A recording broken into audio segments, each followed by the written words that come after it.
할렐루야. 아침에 나오시는 게 좀 적응이 됐습니까?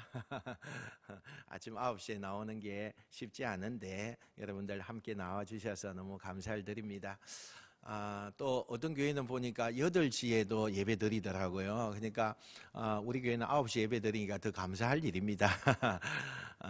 어쨌든 여러분 건강 조심하시기 바랍니다.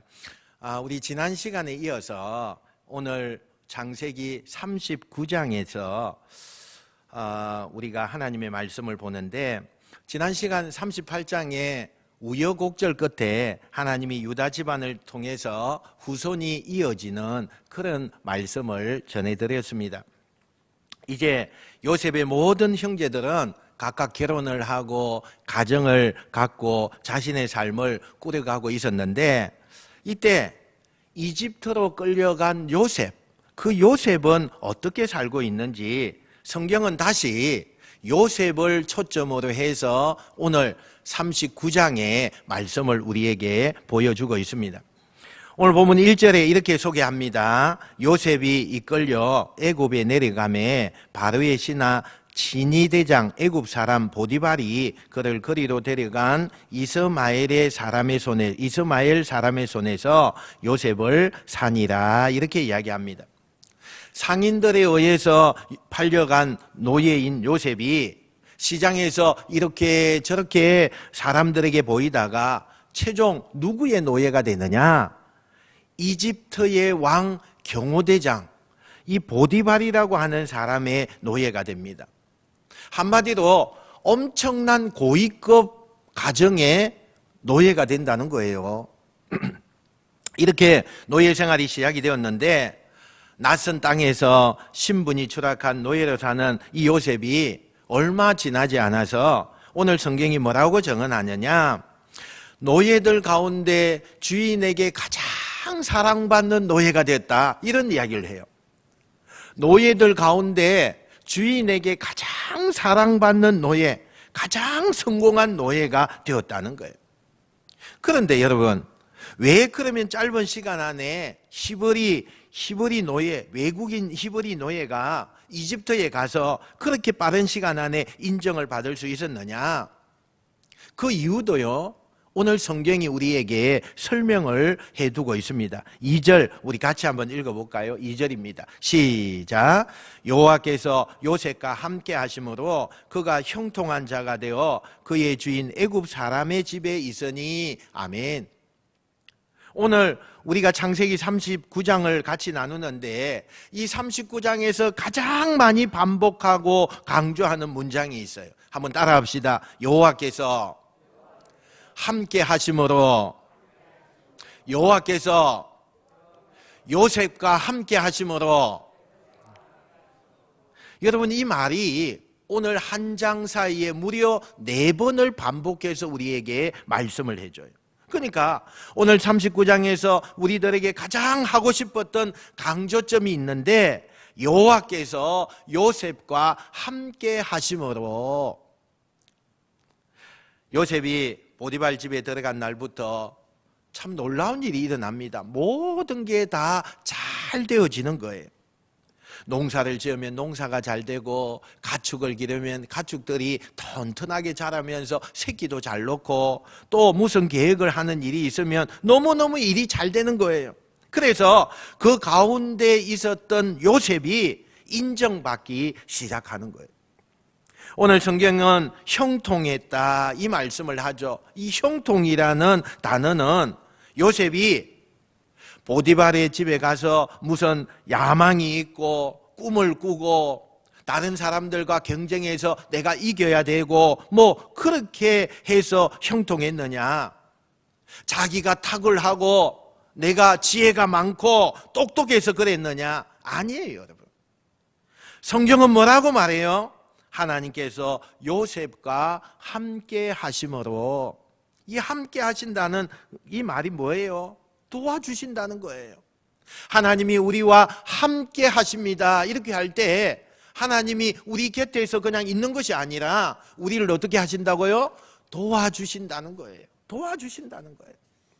여러분, 이 요셉의 복이 여러분의 가정과 여러분의 삶에 함께 하시기를 축원드립니다. 아멘 좀 크게 해보세요. 축원드립니다. 하나님은요, 우리에게 약속하셨어요. 임마누엘의 하나님, 우리와 함께 하시는 하나님, 여러분의 인생에, 여러분의 가정에 하나님이 함께 하심으로 요셉처럼 이 새해에 형통하게 되는 이 복을 받으시는 여러분 되시길 축원합니다. 그런데 요셉은 자기만 형통한 게 아니라 자기 때문에 그 보디발의 집안, 그 모든 가족들, 심지어는 주변에 있는 사람들까지 같이 복을 받았대요. 이걸 우리는 복의 축복의 근원, 축복의 통로 이렇게 이야기해요. 여러분이 가는 곳마다 일터가 복되고, 아멘. 여러분이 가는 곳마다 일터가 복되고, 여러분이 만나는 이웃이 잘 되길 바라고, 여러분이 대화하는 여러분의 가족 모두가 여러분 때문에 잘 되는 요셉과 야곱의 축복, 형통의 축복이 나타나시길 축원합니다. 오늘은 복에 대해서 하나님께서 많이 말씀하라고 늘 복만 있는 것 같아요. 여러분이 아멘 하면 그대로 될 줄 믿습니다. 그래서 이 보디발 가만히 요셉을 보니까 이 요셉이 복덩어리인 거예요. 요셉이 오고 난 다음에 가정이 바뀌었어요. 요셉이 오고 난 다음에 그의 모든 재산이 바뀌었어요. 요셉이 오고 난 다음에는 좋은 일만 많이 생겼어요. 여러분, 사람은 다 시간이 지나가다 보면 알게 모르게 평가가 돼요. 요셉은 저 시월이라고 하는 곳에서 판료 노예인데 여러 노예들 가운데 확연히 다른 거예요. 주인이 하나를 가르쳐주면 요셉은 열을 하는 사람이에요. 아주 눈치도 있고 일도 잘해서 정말 10가지 일을 해도 하나도 흠이 없이 완벽하게 일을 해내는 거예요. 근데 중요한 건 게으름을 피우지 않고 성실하게 그렇게 일하는 사람들의 약점이 있어요. 그게 뭐냐? 너무 잘난 척해요. 너무 잘난 척하는데 이 요셉은 싹싹하고 겸손하고 주인의 마음에 그냥 딱 맞는 그런 행동을 하는 거예요. 말끝마다 칭찬을 받거나 잘한다고 사람들이 그렇게 이야기하면 늘 요셉은 하나님이 그렇게 만들어 주셨습니다. 하나님이 도와주셨습니다. 이러면서 늘 겸손한 거예요. 그래서 얼마 지나지 않아서 이 주인인 보디발이 가장 신임하고 인정하는 노예가 돼요. 그리고는 몇 년 지나지 않아 그 가정에 보디발의 개인적인 일뿐만 아니라 가정의 대소사를 담당하는, 그러니까 모든 것을 총괄하는 총매니저죠. 총괄 집사가 돼요. 얼마나 모든 일을 깔끔하게 잘하는지 점점점 모든 일을 요셉에게 다 맡기는데 가족의 일뿐만 아니라 전반적인 모든 재산까지도 요셉에게 다 맡겨요. 오늘 성경에 보니까 그 가운데 한 가지만은 맡기지 않아요. 그게 뭐냐 하면 주인이 먹는 음식은 손을 못 대게 해요. 이건 아마 종교가 서로 다르기 때문에 정결법상 보디발이 섬기는 신이 다르고 요셉이 섬기는 신이 달랐기 때문에 음식에는 손을 못 대게 하지만 모든 것을 그 외에는 다 맡겨요. 그러니까 요셉은요, 비록 신분은 노예지만 마음만큼은 노예로 살지 않아요. 내 환경과 처지는 노예예요. 그러나 내 마음속에는 노예가 아니라 정말 큰 벼슬을 가진 사람들처럼 사는 거예요. 그런데 이 요셉에 있어서 장점이 있는데, 요셉은 자기가 처한 상황이나 자기가 가지고 있는 이 모든 것을 비관하지 않는다는 거예요. 어디에 처해 있든지, 어떤 일을 만나고 있든지, 내가 지금 어떤 형편에 있든지 그걸 비관하지 않아요. 자신의 운명에 대해서 정오심과 복수심을 가지고 신세 한탄하는 그런 사람이 아니에요. 주어진 자리에서 나는 열심히 최선을 다하여서 일하는 그런 노예 중에서도 너무나 귀한 노예가 되었다는 거예요. 그래서 빨리 인정받을 수가 있었어요. 지금 노예로 팔려가서 노예로 살면서 어떻게 하면 여기를 벗어날 수 있을까? 어떻게 하면 도망칠까? 이런 생각하지 않는다는 거예요. 주어진 이 상황에서 억울하고 기가 막혔어요. 형들이 팔아서 하루아침에 노예가 되었기 때문에 그 신분이 너무나 마음이 아팠어요. 안타까웠어요. 그러나 그 상황에서도 최선을 다하고 자신을 철저하게 인정했더니 억울하지만 자기의 주인을 철저하게 잘 대접하고 섬겼더니 그의 주인이 인정하고 모든 사람이 인정하는 자리에 점점 올라가게 되더라는 거예요. 이렇게 이제 어느 정도 그 과거의 아픈 상처가 벗어지는 듯 하는 그때에 요셉이 언젠가부터 마음 한쪽에 불편한 일이 생기기 시작합니다. 다름이 아니라 자기 주인 보디발의 아내 주인 마님이 자기를 바라보는 태도가 좀 이상한 거예요. 엄밀하게 자꾸 개인적인 일을 시켜요. 그리고 유혹을 하는 거예요. 처음에는 모른 척하고 외면을 했지만 시간이 가면 갈수록 유혹의 강도가 점점 강해집니다. 자신을 유혹하는 이 주인 마님 앞에서 요셉이 선택할 수 있는 것은 두 가지예요. 하나는 거절하는 거예요. 또 하나는 그냥 주인 마님의 요구를 받아들이는 거예요. 그런데 당시의 신분상 요셉은 노예예요. 노예이기 때문에 그냥 거부를 못합니다. 아니, 더 솔직하게 말하면 절겨야 돼요. 주인 마님의 눈에 들었다는 얘기는 자기 신분이 상승할 수 있는 기회입니다. 평생을 편안하게 살 수 있는 기회입니다. 출세의 기회가 온 거예요. 그런데 요셉은 어떻게 하느냐? 그 평생에 한번 찾아올까 말까 하는 이 기회를 거부합니다. 그러니까 요셉의 아내가 주변에 보는 눈이 많아서 그런가 보다라고 생각을 하지요. 그러니까 이 보디발의 아내가 왜 이렇게 요셉을 유혹했을까요? 좋아했을까요? 여러분, 요셉이 17살에 노예로 팔려가게 됩니다. 한 10여 년 어간 정도 이렇게 되었다고 보거든요. 그러면 20대 중반 정도가 되었어요. 요셉이 20대 중반, 남자로서 이야기한다면 20대 중반 최고의 그런 나이예요. 너무너무 잘생기고 너무너무 그저 보기에 좋고 힘이 있고 그래요. 그러니까 요셉이 얼마나 잘생겼는지 우리가 지금 생각하는 잘생긴 사람하고는 비교 불가해요. 비교가 안 돼요. 얼마나 멋있게 생겼는지 이 주인 마님이 요셉을, 그 잘생긴 요셉을 유혹하는 거예요. 그러던 어느 날 드디어 올 것이 오고 말았어요. 주인 마님이 작정을 하고 그날따라 노예들, 집안에 있는 식구들 다 일을 시켜서 밖으로 내보냅니다. 집안에는 아무도 없는 날이에요. 그때 요셉을 자기 방으로 부릅니다. 그리고 작정을 합니다. 요셉아, 지금 이 집에는 너하고 나밖에 없어. 그러니 누가 보는 사람이 없으니 우리 즐기자. 근데 요셉은 단호하게 거부하죠. 그랬더니 이 보디발의 아내가 이번에는 협박을 합니다. 너 내 말을 듣지 않으면 죽을 줄도 몰라. 너 나와 함께 잠자리 할래? 죽을래?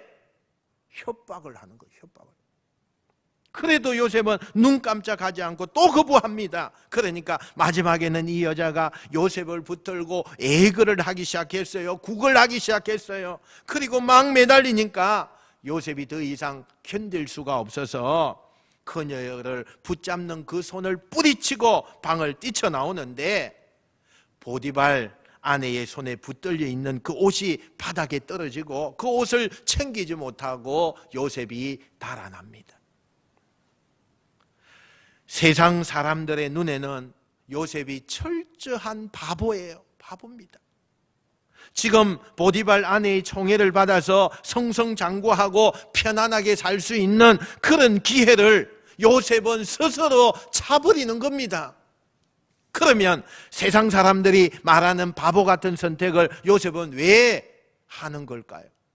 두 가지 이유가 있어요. 첫 번째, 9절 상반절에 우리 같이 한번 읽어봅시다. 시작. 이 집에는 나보다 큰 이가 없으며 주인이 아무것도 내게 금하지 아니하였어도 금한 것은 당신뿐이니, 이 주인인 보디발이 나같이 근본 없는 이 노예를 사랑해주고 인정해주고 이렇게 신뢰해줬는데 내가 도리상 어리상 내 주인님을 배신할 수 없다는 거예요. 여러분, 사람이 살면서 다른 거 뭐 없이 이것만 있어도요 행복한 거예요. 인생이 행복한 거예요. 여러분, 이런 복이, 여러분이 이런 만남이 있게 되기를 주의 이름으로 축원합니다. 정말 어떤 손해가 와도, 어떤 어려움이 와도 그 신뢰관계를 잃어버리지 않으려고 노력하는 이 요셉과 같은 만남이 여러분에게도 있게 되기를 주님의 이름으로 축원드립니다. 두 번째는요, 왜 바보 같은 선택을 했느냐? 9절 하반절에 보니까 같이 한번 읽어봅시다. 시작. 내가 어찌 이 큰 악을 행하여 하나님께 죄를 지으리까? 아멘. 한번 따라합시다. 하나님께 죄를 지으리까? 여러분, 하나님께 죄를 지으리까?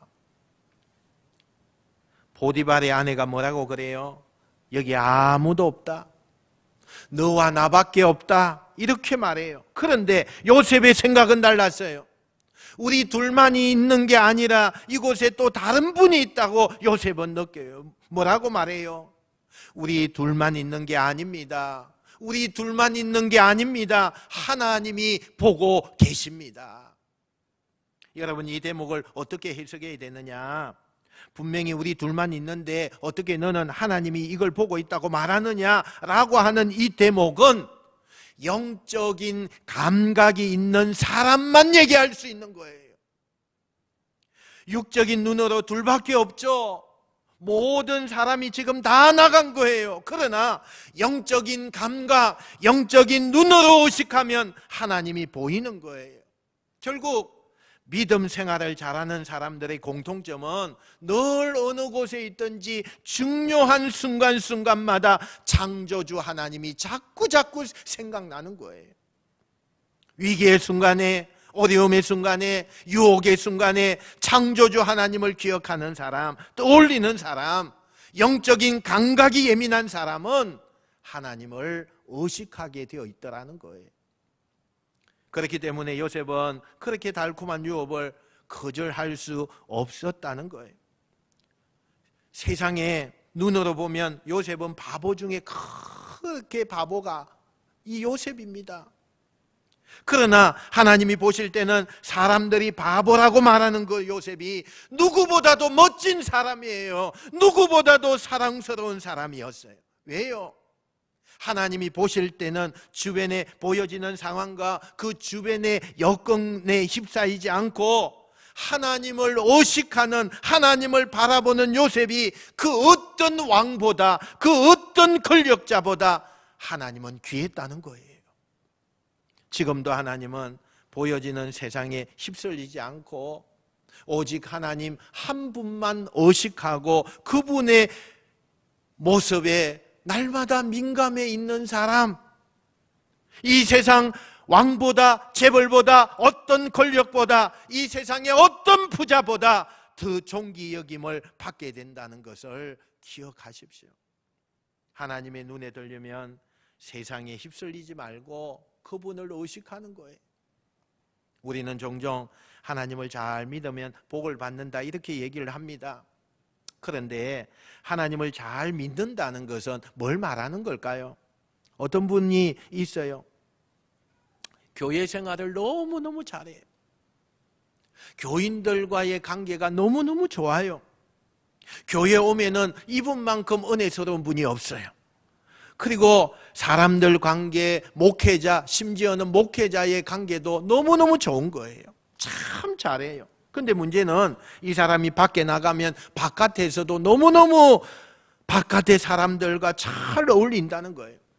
교회에서도 잘 하는데 밖에 나가도 너무너무 잘해요. 맥주도 잘 마시고요, 춤도 잘 추고요, 고스톱도 잘 추고요. 너무너무 할 것을 다 하는데 교회만 오면 교회에서 그렇게 기도 잘하고 찬양대도 서고 교회에 봉사하는 것에 앞장서는 그런 사람이에요. 뭘 말하는 걸까요? 이분 같은 경우에 밖에 나가서 주변 사람들 의식하면서 선택적으로 하나님을 찾는 거예요. 주변 분위기에 따라서 크리스찬이기도 하고 크리스찬이 아닐 때는 철저하게 넌 크리스찬이 되는 거예요. 그러면 불편할 거 없을 것 같지요. 그렇게 되면 여러분 처세술이 좋은 것 같고 두루두루 잘 지내는 것 같죠. 세상은 그런 사람을 너무나 좋아합니다. 교회 다니면서도 너무 막히지 않고 우리들과 잘 어울려주는 그런 사람을 세상 사람들은 욕하지 않습니다. 그런데 그게 잘 믿는 거냐? 하나님이 보실 때 잘 믿는 겁니까? 아니에요. 아니에요. 잘 믿는다는 건 뭘 말하는 거냐? 세상 주변을 의식하는 것보다 제일 먼저 하나님을 의식하는 거예요. 때때로 나 혼자만의 시간일지라도, 아무도 없는 나 혼자만의 공간일지라도 하나님을 의식하는 사람은 작은 유혹 앞에서도 자기를 지킬 수 있는 요셉의 삶을 누릴 줄 믿습니다. 하나님을 의식해라. 하나님을 의식해야 돼요. 영적인 감각이 있는 사람, 조금만 터치를 해도 하나님이 생각나고 하나님이 의식되는 삶을 살 때 요셉의 형통한 그 삶이 우리에게도 임하게 될 줄로 믿습니다. 거절을 당한 이 주인 마님의 마음은 어떠했을까요?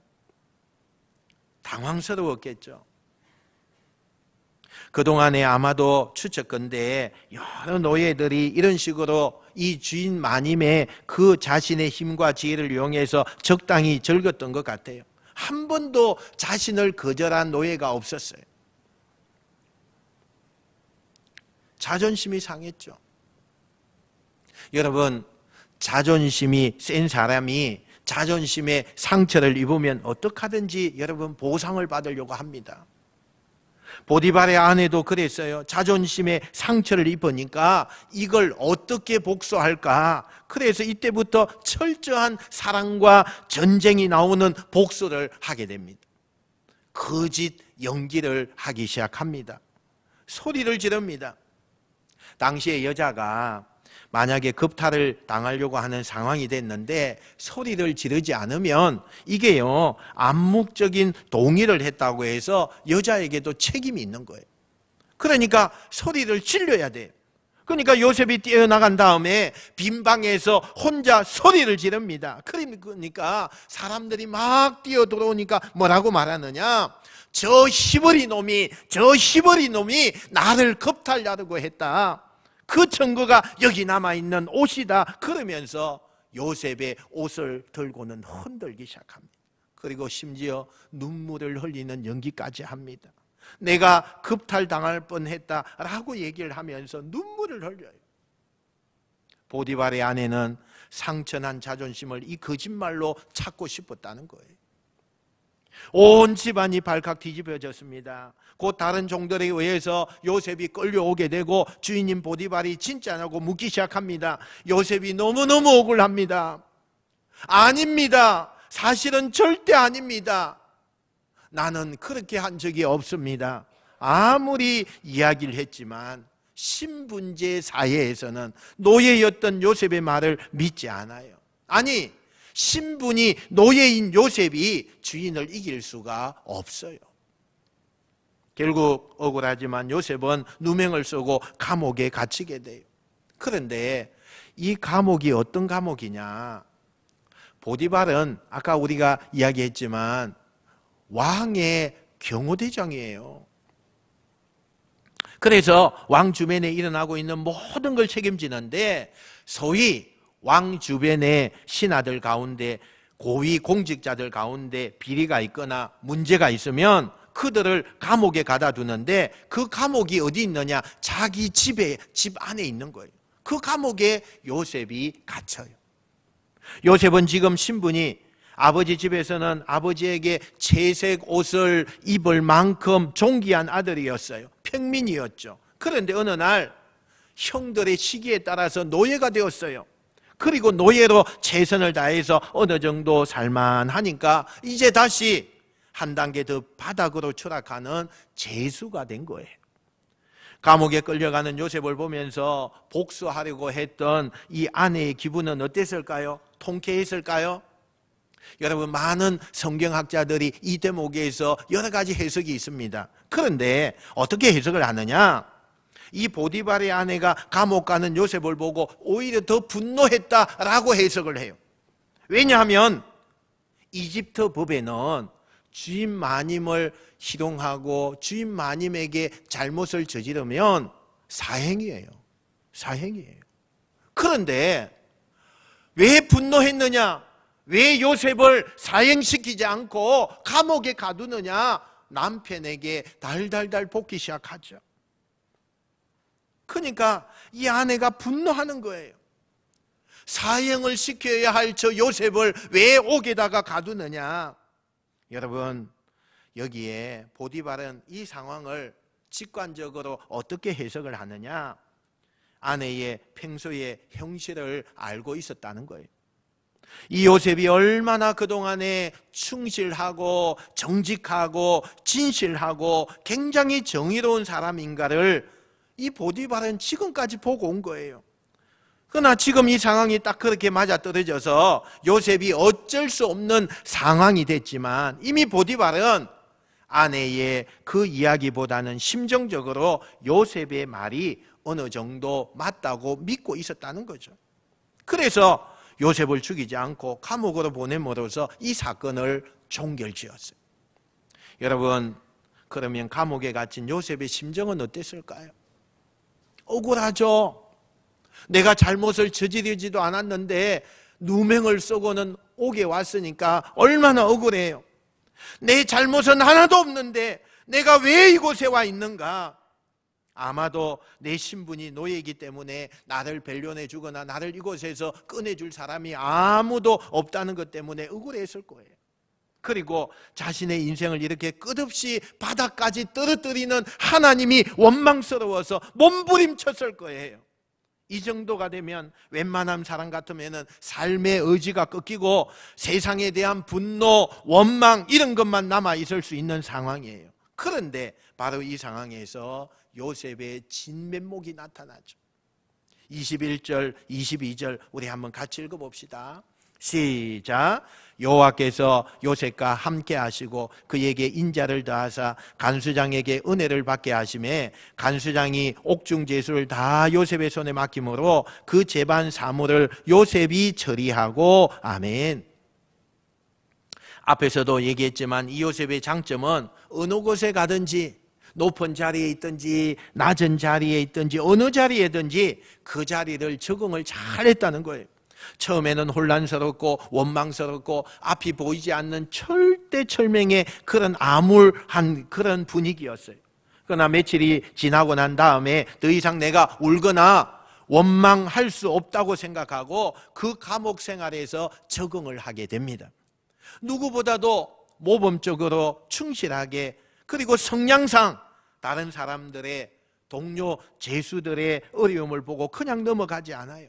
내가 좀 힘들고 내가 손해보는 일이 좀 있어도 그들을 진심으로 도와주고 도움이 필요하면 언제든지 달려가서 그들을 도와주었으니까 이 동료들의 이 제수들이 요셉을 인정하기 시작해요. 그리고 이 모습을 보고 있는 관수들도요, 요셉이 정말 대단하게 보이는 거예요. 간수장도요, 보니까 저 요셉이 대단하고 요셉에게 뭔가를 좀 맡기고 싶은 마음들이 생기는 거예요. 그래서 그 감옥의 간수장 책임자가 웬만한 일을 요셉에게 맡겨도 되겠다 이렇게 생각하고 일을 맡기는 이야기로 오늘 39장의 내용을 마치게 돼요. 당시에 이 고대의 사람들은 신을 안 믿는 사람들이 거의 없었습니다. 그런데 이 당시 사람들의 신관이라는 게 뭐냐 하면 자기가 믿는 그 신들이 다 있었는데 그 신들은 자기가 있는 이 나라에만 있다고 생각을 했어요. 이게 보통 그 당시에 갖고 있는 사람들의 신관이에요. 그런데 요셉이 믿는 하나님은 어떤 하나님이에요? 그 당시에 사람들이 가지고 있는 그 신관을 완전히 깨뜨리는 거예요. 저 먼 나라, 저 이스라엘 나라에서 지금 이스라엘 나라의 땅만 다스리는 신인 줄 알았더니 그 신이 어디까지 와요? 자기들 나라 이집트에까지도 왔다는 거예요. 요셉이 믿는 하나님, 그 하나님은 어떤 분이에요? 그 당시 사람들에게 굉장히 파격적인 신이었어요. 초월하는 하나님, 어디를 가든지 함께 동행하시는 하나님. 저는 오늘 이 요셉의 이야기를 들으면서 이게 우리 인생이 아닙니까? 요셉의 이야기가 다 우리의 인생이에요. 우리도 살다 보면 앞이 캄캄할 일들이 얼마나 많아요. 억울할 때가 얼마나 많아요. 한순간에 추락할 때가 얼마나 많아요. 그래서 삶의 의지가 절망적이고 낙심하고 그러는 게 우리의 삶이에요. 우리가 그렇게 살아왔어요. 그러면 왜 하나님은 분명히 요셉과 함께 하심으로 형통하게 하셨다 그랬는데 이 형통이라는 게 도대체 뭐라는 거예요? 형통은 요셉이 노예 안 되는 것이 형통이고 요셉이 감옥에 안 가는 것이 그게 형통이고 요셉이 성성장구해서 누명 안 쓰고 억울한 일이 생기지 않는 게 그게 우리가 생각하는 보통 생각의 형통이에요. 그런데 왜 하나님은 요셉이 억울하게 노예로 팔려가고 노예가 되고 누명을 쓰고 감옥에 가는데 이게 무슨 형통이라고 말할 수 있느냐? 여러분, 형통의 개념을 우리가 잘 알아야 돼요. 만약에 지금 요셉에게 이런 감옥까지 노예가 되어서 내려가는 이 경험이 없었다면 앞으로 닥칠 7년간의 흉년 때 하나님의 계획은 요셉 한 사람만이 아닙니다. 요셉을 통하여서 그의 가족과 그의 민족과 심지어는 이집트 사람까지 다 살려내는 게 하나님의 계획이에요. 그런데 지금의 이 노예로서 바닥에까지 떨어지는 밑바닥을 경험하지 않는다면 훗날에 요셉이 나라를 구하고 세상을 구하고 하나님의 사람으로서 정말 쓰임받을 수가 있을까요? 성경이 말하는 형통은 그곳이 궁궐이든 사막이든 초막이든 하나님이 나와 함께 하는 게 형통이에요. 할렐루야. 형통이라는 것은 내가 병상에 누웠던 아니면 이렇게 요셉처럼 내가 가장 밑바닥까지 추락하는 삶이 되어도 거기에 하나님이 나와 함께 하시면 그게 형통이에요. 지금 요셉이 감옥에 갇혔는데 그 감옥 안에서 하나님이 함께 하니까 그 안에서도 주어진 상황에서 요셉이 걸어갈 수 있는 길을 하나님이 만들어 주시는 게 그게 형통이라는 거예요. 저는 여러분의 삶에 요셉에게 임했던 이 진정한 형통이 임하기를 주의 이름으로 축원합니다. 결국 요셉의 삶을 요약하면 이거예요. 세상이 나에게 어떻게 하느냐 이게 문제가 아니라 내가 하나님 앞에 어떻게 사느냐 이게 문제라는 거예요. 상황이 환경이 어떠냐 이게 문제가 아닙니다. 내가 그 상황 가운데에서 주님과 함께 동행하느냐 그게 문제인 거예요. 내려가도 상관없습니다. 가장 밑바닥까지 떨어져도 상관이 없습니다. 주님과 내가 지금 동행하고 있다면 그 악골 골짜기 빈들에서라도 하나님이 나와 동행하고 있다면 지금 당신은 형통한 삶을 살고 있다는 사실이에요. 여러분, 기가 막힌 어려운 일을 당하셨습니까? 너무너무 억울하고 가슴을 쥐어짜도 해결되지 않는 슬픔과 절망에 놓이셨습니까? 누가 여러분을 위로할 수 있습니까? 그런 여러분에게 오늘 주님이 대답하시는 거예요. 지금 그 자리에 너희의 삶의 한복판에 내가 함께 하리라. 할렐루야. 그러면 여러분 형통하는 거예요. 그러면 여러분 형통한 삶이 되는 거예요. 따라합시다. 이 상황도 하나님이 주신 겁니다. 할렐루야. 여러분, 지금 내가 생활하는 이 상황도 하나님이 주신 거예요. 지금의 여러분의 처지가 중요하지 않습니다. 하나님이 놓으셨다면 그게 최고의 자리예요. 낮은 자리, 억울한 자리, 바닥 같은 경험, 그거 중요하지 않습니다. 하나님이 여러분을 그 자리에 놓으셨다면 그 자리가 최고인 거예요. 그 자리가 형통한 자리인 거예요. 요셉처럼 가장 밑바닥에서도 형통한 삶의 은혜가 오늘 이 시대에 너무나 어렵게 살아가고 눈물로 울부짖는 모든 성도들에게 함께 하시기를 주님의 이름으로 축원드립니다. 축원드립니다. 기도하겠습니다.